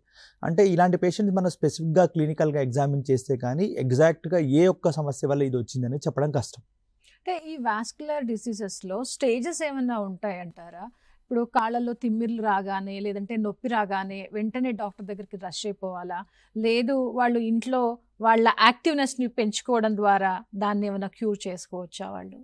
అంటే ఫస్ట్ ఇవి రెండు సపరేట్ ప్రశ్నలు అండి. మీరు అన్న దాని ప్రకారం మనకు ఈ యొక్క వాస్కులర్ సమస్యలకు ఏవైతే ఉన్నాయో యాక్టివిటీ వల్ల కానీ ఫిజికల్ యాక్టివిటీ కానీ వాళ్ళని తగ్గించుకోవాలని అనుకుంటే ఫిజికల్ యాక్టివిటీ చేయడం వల్ల అన్ని రకాల వాస్కులర్ వ్యాధులకు మనం అది ఉపశమనంగా ఉంటుంది. అంటే దాన్ని తగ్గించుకోవడానికి అవకాశం ఉంటుంది, పోగొట్టడానికి అవకాశం ఉండకపోవచ్చు, ఉన్నా కానీ ఓపెన్ కానీ ఫర్ ఎగ్జాంపుల్ అంటే ఇవి ధమనుల్లో ఒకవేళ సమస్య ఉందనుకోండి, ధమనుల్లో రక్తం గడ్డగట్టుకుని ఎక్కడో చోట బ్లాకేజెస్ క్రియేట్ అయ్యాయి అనుకోండి, మెయిన్ రక్తనాళాలు అవి తెరుచుకోవు కానీ పక్క నుంచి చిన్న చిన్న గల్లీలు లాంటి రక్తనాళాలు ఏర్పడడానికి, అంటే బాడీ ఎప్పుడైతే స్ట్రెస్కి గురవుతుంది అంటే వాకింగ్ లాంటి వాటికి చేస్తుంటామో అలా చేయడం వల్ల ఏమైపోతుందంటే చిన్న చిన్న రక్తనాళాలు బాడీ శరీరం దానంతా అది ఏర్పరచుకుంటుంది.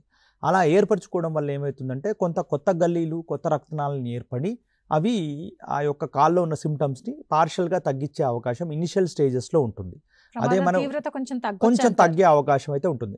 కానీ అది ఎప్పుడు ఇంటర్మిటెంట్ క్లాడికేషన్ ఉన్న పేషెంట్కి ఇలాంటివి పనిచేస్తాయి, కానీ రెస్ట్ పెయిన్ ఉన్న పేషెంట్కి, కాల్లో గ్యాంగ్రీన్ ఉన్న పేషెంట్కి ఈ వాకింగ్ చేయమంటే వాళ్ళు చేయలేరు, ఎందుకంటే ఆ నొప్పి చాలా ఎక్కువగా ఉంటుంది. ధమనుల్లో ఇబ్బంది అంటే వారికోజ్ వెయిన్స్ ఉన్న పేషెంట్స్కి ఏంది, వాకింగ్ చేయడం వల్ల వాళ్ళ వెయిట్ తగ్గుతుంది కాబట్టి, ఇంకోటి కాఫ్ మజిల్ ఎక్కువ పనిచేసి కింద ఉన్న డీఆక్సినేటెడ్ బ్లడ్ పైకి ఫాస్ట్గా తరలిపోతుంది కాబట్టి కొంత కాల్లో సిమ్టమ్స్ తగ్గే అవకాశాలు వారికోజ్ వెయిన్స్ పేషెంట్స్ కూడా ఉంటాయి. ఇప్పుడు మీరు ఇంకో క్వశ్చన్ ఏమడిగారు, స్టేజెస్. ఈ యొక్క వ్యాధుల గురించి మనం మాట్లాడుకుంటే అంటే వారికోజ్ వెయిన్స్ వేరు, మళ్ళీ పెరిఫెరల్ ఆర్టరియల్ డిసీజ్ వేరు. రెండు వ్యాధులకు డిఫరెంట్ స్టేజెస్ అనేవి ఉన్నాయి. అంటే మనకు వారికోజ్ వెయిన్స్కి వచ్చేసరికి ఏంటి, ఫస్ట్ మనకి ఎలా కనపడుతుంది, కాళ్ళలో వాళ్ళకు చిన్న చిన్న రక్తనాళాలు, దారాలు లాంటి రక్తనాళాలు తొడల్లో, కాళ్ళలో కనపడుతుంటాయి. అది పింక్ కలర్లో, గ్రీన్ కలర్లో అలా ఉండే అవకాశాలు ఎక్కువగా ఉంటాయి. అవి ఇంకా ఎక్కువైతే ఏమైపోతుంది, ఆ రక్తనాళం పెద్దగా ఉబ్బి బయటికి రక్తనాళాలు తేలినట్టుగా కనబడుతుంది. అది ఇంకా ముందుకెళ్తే ఎలా అవుతుంది, పాదాల్లో వాపు ఎక్కువగా వచ్చి కాల్లో కలర్ చేంజ్ వచ్చి వాళ్ళకి కాల్లో గాయాలు వచ్చే అవకాశాలు ఉంటాయి. ఇవి మనకు వారికోజ్ వెయిన్స్ వల్ల వచ్చే స్టేజెస్. అదే ఒకవేళ ధమనుల్లో ఇబ్బంది ఉందనుకోండి, మనకి ఏమైపోతుంది, కాల్లో పిక్కలు పట్టుకోవడం, దాన్ని క్లాడికేషన్ అంటాం. దాని తర్వాత రెస్ట్ పెయిన్, దాని తర్వాత కాల్లో గాయం కావడం, ఆ గాయమై కాలు తీసేసే పరిస్థితి వరకు వెళ్ళడం, అలా డిఫరెంట్ స్టేజెస్లో దాంట్లో కూడా ఉంటాయి. వారికోజ్ వెయిన్స్ అంత ప్రమాదం అంటారా? యూజువల్గా ప్రమాదంగా వాళ్ళు చూడాలా? అంటే ఇప్పుడు కొంతమందిలో చూడగానే ఇట్లా వాళ్ళకి కనపడుతూ ఉంటాయి. కొన్ని చోట్లేమో మీరు చెప్పినట్టుగా వాపు కూడా కనబడుతూ ఉంటుంది, కొన్ని చోట్లనేమో గ్రీనిష్గా కనబడుతూ ఉంటుంది. ఇవన్నీ దేనికి సంకేతాలు? వాళ్ళు ఎంతవరకు దీన్ని కొంచెం తీవ్రంగా పరిగణించి డాక్టర్ దగ్గరికి రష్ అవ్వాలి? వారికోజ్ వెయిన్స్ అనేది ప్రమాదకరమైన జబ్బు కాదు. దానివల్ల మనిషి ప్రాణం పోతుందనో, కాలు తీసేస్తారనో, ఇదేదో అంటు వ్యాధనో అలాంటిది కాదు. కాబట్టి మిగతా నేను చెప్పేదంతా ప్రశాంతంగా వినొచ్చు. వారికోజ్ వెయిన్స్ నిజంగా ఎక్కువగా ఉన్నా మనం ప్రొసీజర్ చేయడం వల్ల వాళ్ళ క్వాలిటీ ఆఫ్ లైఫ్ని మనం పెంచగలుగుతామే తప్పించి ఇదేదో లైఫ్ సేవింగ్ ప్రొసీజర్ అలాంటిది ఎప్పుడు కూడా అంటే వీటికి మనం చేయం. యూజువల్గా ఇది లైఫ్ సేవింగ్ ప్రొసీజర్స్ కూడా కాదు వీటికి చేసేవి.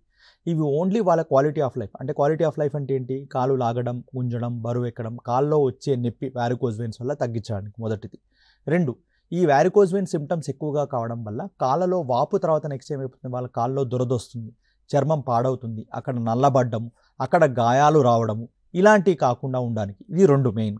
మూడు, కొన్నిసార్లు ఏమైపోతుందంటే కాళ్ళలో వారికోజ్ వెయిన్స్ ఎక్కువగా ఉండడం వల్ల సెల్యులైటిస్ అంటాం, అంటే కాళ్ళలో ఇన్ఫెక్షన్ వచ్చి అది ప్రమాదకరంగా మారి కాలికి ప్రాణానికి, ఒకవేళ షుగరు అలాంటిది వేరే వ్యాధి లక్షణాలు, లివర్ డిసీజ్ అలా ఉన్నప్పుడు ఈ సెల్యులైటిస్ అనేది చాలా ఫాస్ట్గా స్ప్రెడ్ అయ్యే అవకాశాలు కూడా ఉంటుంది. అలాంటి క్రమంలో అది ప్రాణానికి ప్రమాదకరంగా మారుతుందేమో కానీ అందరి పేషెంట్స్కి వారికోజ్ వెయిన్స్ ఎప్పుడు కూడా ప్రమాదకరమైన జబ్బు కాదు. అయితే యాంజినా లేదా గుండెపోటు వంటి ఇవి పరిస్థితుల్లో ఛాతీ నొప్పికి ఎలా సంబంధం అంటారు? ఛాతీ నొప్పిని అంటే ఇప్పుడు ఎలాంటి ఛాతీ నొప్పిని గుండె నొప్పిగా పరిగణించాలి? అంటే యూజువల్గా చెప్పాలంటే రక్తంలో మనకు రక్తం గడ్డగట్టుకున్నప్పుడు మెయిన్ హార్ట్కి వెళ్ళే రక్తనాళంలో ఆ రక్త సరఫరా సరిగ్గా లేనప్పుడు మనకు గుండెలో నొప్పి వస్తుంది. అది మెయిన్గా చాలామంది పేషెంట్స్కి ఎలా వస్తుందంటే ఆ గుండె నొప్పి వచ్చినప్పుడు వారికి లెఫ్ట్ హ్యాండ్లో ఆ రేడియేటింగ్ పెయిన్ అనేది వెళ్తుంది. ఈ నొప్పి ఎప్పుడైతే వస్తుందో యూజువల్గా అది మెయిన్గా మన హార్ట్కి వచ్చిన ప్రమాద లక్షణంగా గుర్తించాల్సిన అవసరం ఉంటుంది. వాళ్ళకు కొంచెం కళ్ళు తిరిగే అవకాశము, బీపీలో ఫ్లక్చుయేషన్స్ ఇలాంటివన్నీ వస్తాయి. ఇంకొందరు పేషెంట్స్కి పొట్ట పై భాగంలో ఇక్కడ నొప్పి అంటే అది బర్నింగ్ సెన్సేషన్ ఉన్నా కానీ ఈ నొప్పికి ఆ నొప్పికి కన్ఫ్యూజన్ అవుతారు. అది ఎవరిలో వస్తుంది, జీఈఆర్డి అంటాం, అంటే గ్యాస్ట్రో ఈసోఫేజియల్ రిఫ్లెక్స్ డిసీజ్ అంటాం. అంటే వారికి ఎక్కువ కారం వస్తువులు కానీ మసాలా ఫుడ్స్ కానీ వాళ్ళు ఒకవేళ పచ్చళ్ళు కానీ ఎక్కువగా తిన్నప్పుడు ఏమైపోతుందంటే అది ఛాతీ భాగంలోకి పైకి వచ్చినప్పుడు వారికి అక్కడ మంటగా క్రియేట్ చేసి హార్ట్ అటాక్ని అది పోలినట్టుగా కనబడుతుంది. సో యూజువల్గా ఇది మెయిన్ కన్ఫ్యూజన్ అయి ఉంటుంది. కానీ ఛాతీ నొప్పి వచ్చింది అంటే మాత్రం అది మెయిన్గా ఎడం వైపు వెళ్ళడం ద్వారా మనం దాన్ని ప్రధానంగా గుర్తించడానికి అవకాశం. అంటే ఇప్పుడు డయాబెటీస్ పేషెంట్స్ పర్సంటేజ్ ఎలా అయితే పెరిగిపోతుందో బీపీ పేషెంట్ల పర్సంటేజ్ కూడా మన దగ్గర ఆ విధంగానే పెరిగిపోతుంది. బీపీ ఉన్న వాళ్ళకు వచ్చే ఈ గుండెపోటు, గుండె నొప్పి, ఛాతీ నొప్పిని వాళ్ళు ఎంతవరకు పరిగణలోకి తీసుకోవాలి? ఎలాంటి సిమ్టమ్స్ని వాళ్ళు okay something is going wrong అని చెప్పేసి వాళ్ళు అనుకొని వెళ్ళాలంటారు? అంటే యూజువల్గా చెప్పాలంటే ఇందాక మీకు చెప్పినట్టు ఛాతీ నొప్పి రాగానే ఇమీడియట్గా లెఫ్ట్ సైడ్ హ్యాండ్లోకి ఎక్కువగా నొప్పి వస్తుందా, ఆయాసం వస్తుందా, కళ్ళు తిరుగుతున్నాయా, బీపీలో ఏమైనా ఫ్లక్చుయేషన్స్ ఉంటున్నాయా, ఇవి ప్రధానంగా రేడియేషన్తో పాటుగా ఆయాసాన్ని కూడా మనం పరిగణలోకి తీసుకోవాలి. అలాంటి పేషెంట్స్కి ఏమైపోతుందంటే ఇమీడియట్గా నియరెస్ట్ హాస్పిటల్కి వెళ్ళి అక్కడ ఫస్ట్ ఈసీజీ అనేది తీసుకోవాల్సిన అవసరం ఉంటుంది. ఈసీజీలో అక్కడున్న డాక్టర్ గారు దీంట్లో ఏమైనా మేజర్గా చేంజెస్ ఉన్నాయంటే ఇమీడియట్గా కార్డియాలజిస్ట్ కానీ కార్డియాలజీ ఎక్విప్మెంట్ అవైలబుల్ ఉన్న ఏ ఒక్క హాస్పిటల్ కానీ నియరెస్ట్ పాసిబుల్ హాస్పిటల్కి ఫస్ట్ మనం వెళ్ళిపోవాల్సిన అవసరం ఉంటుంది. ఓకే, వాస్కులర్ వ్యాధులకు సంబంధించి డాక్టర్ దగ్గరికి వెళ్ళగానే వాళ్ళు ఏ విధంగా నిర్ధారిస్తారు వాస్కులర్ వ్యాధితో ఈ పేషెంట్ బాధపడుతున్నాడు అని? అంటే వాస్కులర్ వ్యాధి అనగానే ఇది వీనస్ డిసీజా, ఆర్టీరియల్ డిసీజ్ అనేది చూస్తాం. అంటే వీనస్ డిసీజ్ అనుకోండి అంటే వారికోజ్ వెయిన్సా, డీప్ వెయిన్ థ్రాంబోసిసా అనేది ఫస్ట్ మనం సిమ్టమ్స్ ద్వారా కన్ఫర్మ్ చేసుకొని దానికి తగ్గట్టు ఫస్ట్ మేము అడిగే మెయిన్ టెస్ట్ ఏంటంటే Doppler test, Venus Doppler test. యూజువల్గా ఈ వీనస్ డాప్లర్ టెస్ట్ అనేది మేము స్టాండింగ్ పొజిషన్లో చేయించుకోమని చెప్తాం. ఎందుకంటే చాలా చోట్ల ఈ వీనస్ డాప్లర్ అనే టెస్ట్ని లయింగ్ డౌన్ పొజిషన్లో చేయడం వల్ల ఈ యొక్క టెస్ట్ రిజల్ట్స్ అనేది బయాస్డ్గా ఉంటుంది. సో కాబట్టి చాలామంది పేషెంట్స్ మేము చెప్పేది ఏంటంటే వీనస్ డాప్లర్ టెస్ట్ ఎప్పుడైతే వారికోజ్ వెయిన్స్కి చేసుకుంటారో ఖచ్చితంగా అది స్టాండింగ్ పొజిషన్లో చేసుకోవాలి. ఈ వీనస్ డాప్లర్ వాళ్ళకి డీవీటీ ఉన్నా కానీ ఉపయోగపడుతుంది. అంటే డీవీటీని కన్ఫర్మ్ చేసుకోవాలనుకున్నా, వారికోజ్ వెయిన్స్ కన్ఫర్మ్ చేసుకున్నా the most and simple diagnostic test Venus Doppler test చేసుకోవాలి. అదే ఒకవేళ మనం ధమనుల్లో ఒకవేళ ఇబ్బంది ఉందనుకోండి, అంటే పెరిఫెరల్ ఆర్టీరియల్ డిసీజ్, ఈ పేషెంట్స్ మాలాంటి వాస్కులర్ సర్జన్ దగ్గరకు వచ్చినప్పుడు ఫస్ట్ అందులో ఏమన్నా ఇబ్బందిగా ఉంది అని మేము అనుకున్న తర్వాత, అంటే ఇంటర్మీడియట్ క్లాడికేషన్ కానీ, రెస్ట్ పెయిన్ కానీ, గ్యాంగ్రీన్ కానీ ఉంది అంటే ఫస్ట్ మేము చేయించే test ankle brachial index, toe brachial index అని చేయిస్తాం. అది మా దగ్గర అవైలబుల్ ఉంటుంది కానీ ప్రతి ఒక్క చిన్న చిన్న సెంటర్స్లో అవైలబుల్ ఉండదు. అలాంటి చోట్లలో వాళ్ళు ఏం చేస్తారంటే ఆర్టీరియల్ డాప్లర్ చూస్తారు. ఆర్టీరియల్ డాప్లర్లో కానీ ఇప్పుడు మేము చేయించే యాంకిల్ బ్రేకియల్ ఇండెక్స్లో కానీ ఒకవేళ ధమనుల్లో బ్లాకేజెస్ ఉన్నాయి అని అంటే ఇమీడియట్గా మేము చేసే మెయిన్ టెస్ట్ ఏంటంటే సిటీ పెరిఫెరల్ యాంజియోగ్రామ్ కానీ, ఎంఆర్ఐ యాంజియోగ్రామ్ కానీ చేస్తాం.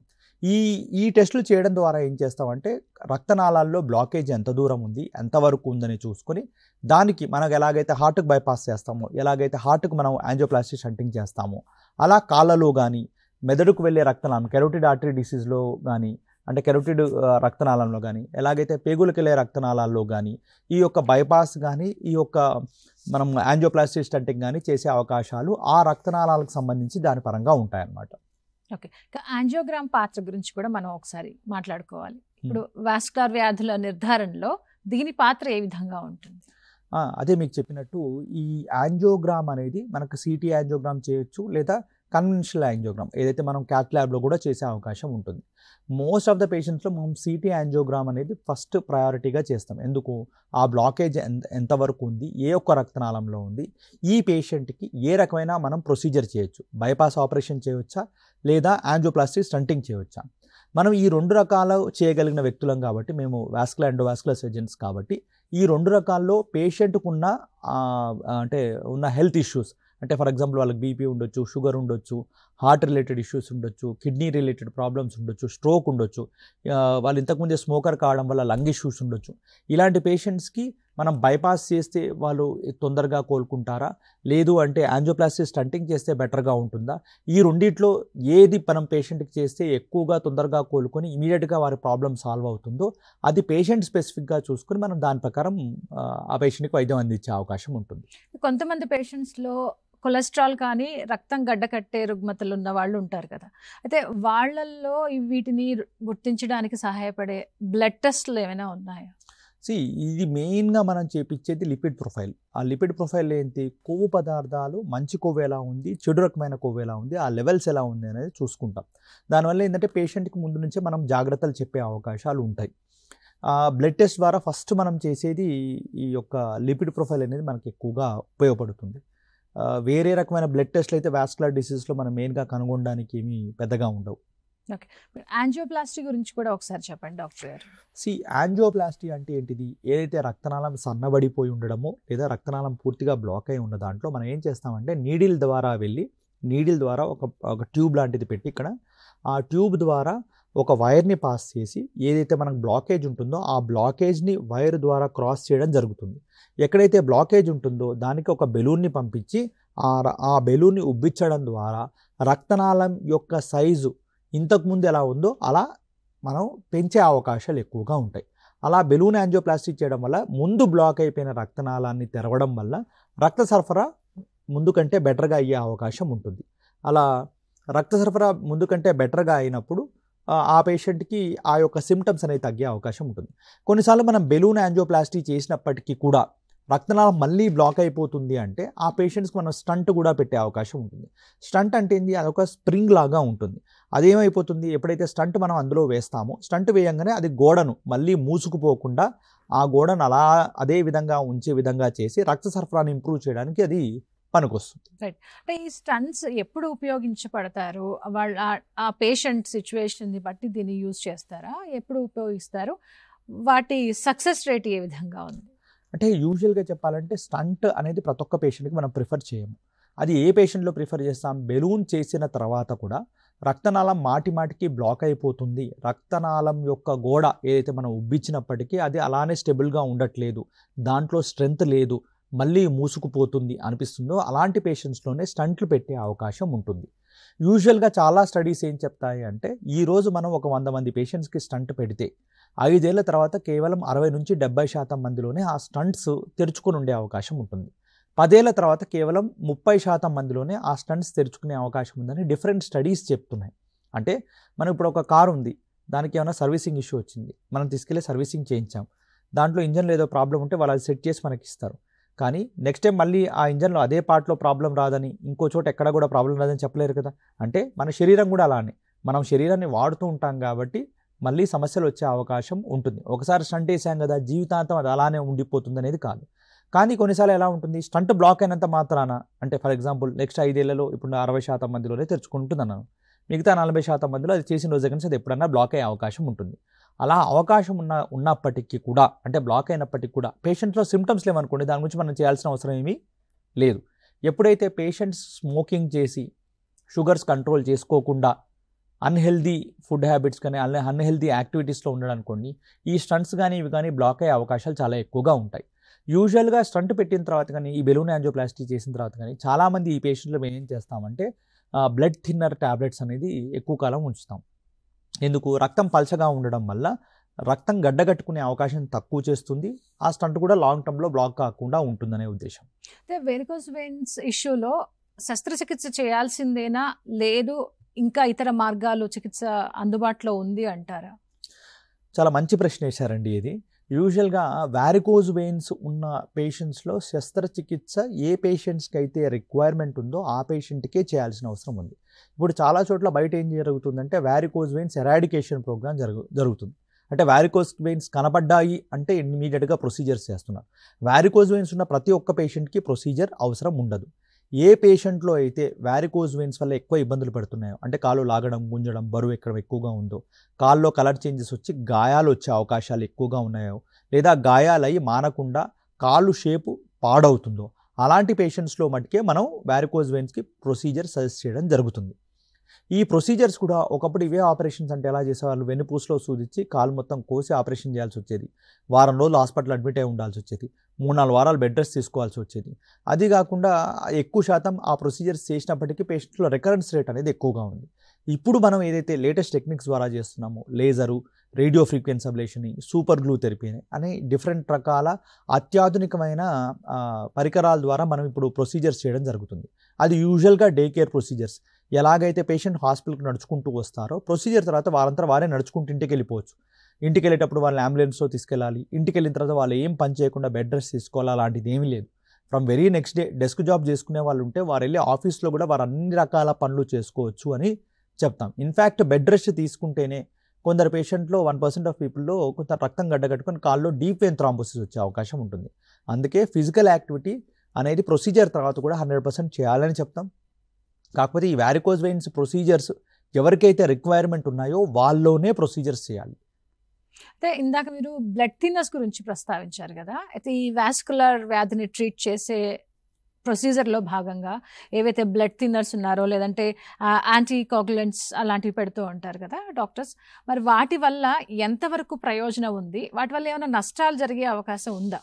అంటే ఒక విషయం చెప్పాలంటే అండి, ప్రతి ఒక్క వైద్యానికి, ప్రతి ఒక్క ట్రీట్మెంట్కి రిస్క్ ఫ్యాక్టర్స్ ఉంటాయి, బెనిఫిట్స్ ఉంటాయి. మనం ఎప్పుడైతే benefit is more than risk అనుకుంటామో ఆ రిస్క్ ఖచ్చితంగా మనం తీసుకోవాల్సిందే. ఇప్పుడు ఒక పారాసిటమాల్ టాబ్లెట్ మనం 1,00,000 మందికి ఒకటేసారికి ఇచ్చామనుకోండి, ఒకరికి లివర్ ఫెయిల్యూర్ వస్తుంది, ఒకటి చనిపోవచ్చు. అలా అని చెప్పి నా దగ్గరకు వచ్చే ప్రతి పేషెంట్కి నీకు పారాసిటమాల్ టాబ్లెట్ వస్తే లివర్ ఫెయిల్యూర్ వస్తుంది, చచ్చిపోతావు అంటే ఎవరు ఆ టాబ్లెట్ తీసుకోరు. నేను ఎవరి గురించి ఎక్కువగా ఆలోచిస్తాను, ఆ టాబ్లెట్ వల్ల ఉపయోగపడే 99,999 మంది గురించి ఆలోచిస్తాను. ఆ ఒకరు అంటారా, అది ఎవరికి మనకు కూడా తెలియదు. ఇప్పుడు మీరన్న బ్లడ్ థిన్నర్ టాబ్లెట్స్ కానీ, ఏవైతే యాంటీకోయాగులేషన్ ఉందో, యాంటీప్లేట్లెట్స్ అని ఉందో, డిఫరెంట్ టాబ్లెట్స్ ఏవైతే ఉన్నాయో వాటికి ఒక కొంత పర్సంటేజ్ ఆఫ్ బ్లీడింగ్ రిస్క్ కూడా ఉంటుంది. ఎందుకు? అవి దాని యాక్టివిటీనే రక్తం పలచ చేయడం. కానీ ఆ రక్తం పలచగా లేకపోతే మనం ఏదైతే రక్తనాళాల్లో మన యాంజియోప్లాస్టీ కానీ స్టంట్ కానీ పెట్టిన తర్వాత ఆ రక్తనాళాలు బ్లాక్ అయ్యే అవకాశాలు ఎక్కువగా ఉంటాయి. కాబట్టి ఆ minute percentage of bleeding risk వాళ్ళు కూడా తీసుకోవాల్సిందే. అది మైనర్ బ్లీడింగ్ దగ్గర నుంచి కొందరికి మేజర్ బ్లీడింగ్గా కూడా ఉండే అవకాశాలు ఉంటాయి. దట్ ఈస్ ప్రొవైడెడ్ ప్రతి పేషెంట్కి మేము ఆ రిస్క్ ఎక్స్ప్లెయిన్ చేసి దాని యొక్క విధంగా ముందుకెళ్తాం. అయితే ఇతర హెల్త్ ఇష్యూస్ వల్ల ఏమైనా ఈ వాస్కులర్ వ్యాధి వచ్చే అవకాశం ఉందంటారా? అంటే ఇంకా ఎలాంటి ఏమైనా హెల్త్ ఇష్యూస్, డయాబెటీస్ కానీ, లేదంటే ఇంకా ఓన్లీ సెడెంటరీ లైఫ్ అయినా లేదంటే వాళ్ళలో ఇంకేమైనా హెల్త్ ఇష్యూస్ ఏమైనా ఉంటే ఇటువైపు అంటే దారి యూజువల్గా క్రానిక్ స్మోకర్స్లో, టొబాకో చూవర్స్లో, అంటే తంబాకు రిలేటెడ్ ఏ ఒక్క ప్రోడక్ట్ వాడినా, కొన్ని రకాల మాదక ద్రవ్యాలు వాడినా ఈ యొక్క వ్యాధులు వచ్చే అవకాశాలు చాలా ఎక్కువగా ఉంటాయి. 2, షుగర్ అనేది చాలా మెయిన్. డయాబెటీస్ అన్కంట్రోల్డ్గా ఎన్ని సంవత్సరాలు ఉన్నారు అనేది కూడా చాలా ఇంపార్టెంట్. ఇలాంటి వ్యక్తుల్లో ఇది ఎక్కువగా వచ్చే అవకాశం ఉంటుంది. ఇవి కాకుండా కొన్ని రకాల ప్రోటీన్స్ అనేవి మన బ్లడ్లో ఉంటాయి. అంటే ప్రోటీన్ సి అని, ప్రోటీన్ ఎస్ అని, అండ్ యాంటీథ్రాంబిన్ 3 అని, ఇంకోటి ఫ్యాక్టర్ 5 లేడన్ మ్యూటేషన్ అని, ఫాస్ఫోలిపిడ్ ల్యూపస్ యాంటీకోయాగులెంట్ అని, ఇలాంటి డిఫరెంట్ పదార్థాలు మన రక్తంలో ఉంటాయి. ఎందుకంటే యూజువల్గా రక్తనాళంలో రక్తం ఉన్నప్పుడు రక్తం పల్చగానే ఉంటుంది. కానీ అదే రక్తం బయటకు వచ్చినప్పుడు ఏమైపోతుంది, రక్తం ఇమీడియట్గా గడ్డగట్టుకుంటుంది.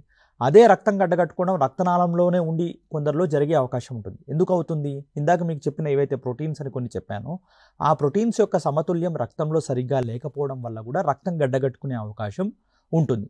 ఎవరిలో అయితే ఈ యొక్క రక్తం గడ్డగట్టుకునే అవకాశాలు ఎక్కువ ఉంటుందో వాళ్ళని మనం ప్రోథ్రాంబోటిక్ సిండ్రోమ్ అంటాం. అంటే ఇది వీళ్ళకు సిగరెట్ స్మోకింగ్ లేకపోయినా, అంటే షుగర్ లేకపోయినా, ఈ ప్రోథ్రాంబోటిక్ సిండ్రోమ్ ఉన్న వాళ్ళలో నార్మల్గా కూడా రక్తం గడ్డగట్టుకునే అవకాశాలు చాలా ఎక్కువగా ఉంటుంది.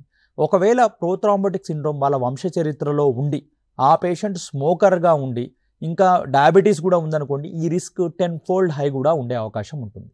అంటే ఈ వాస్కులర్ వ్యాధితో ఇబ్బంది పడే వాళ్ళకి అంటే మందుల ద్వారా ట్రీట్ చేసే ఛాన్సెస్ ఎంతవరకు ఉంటుంది?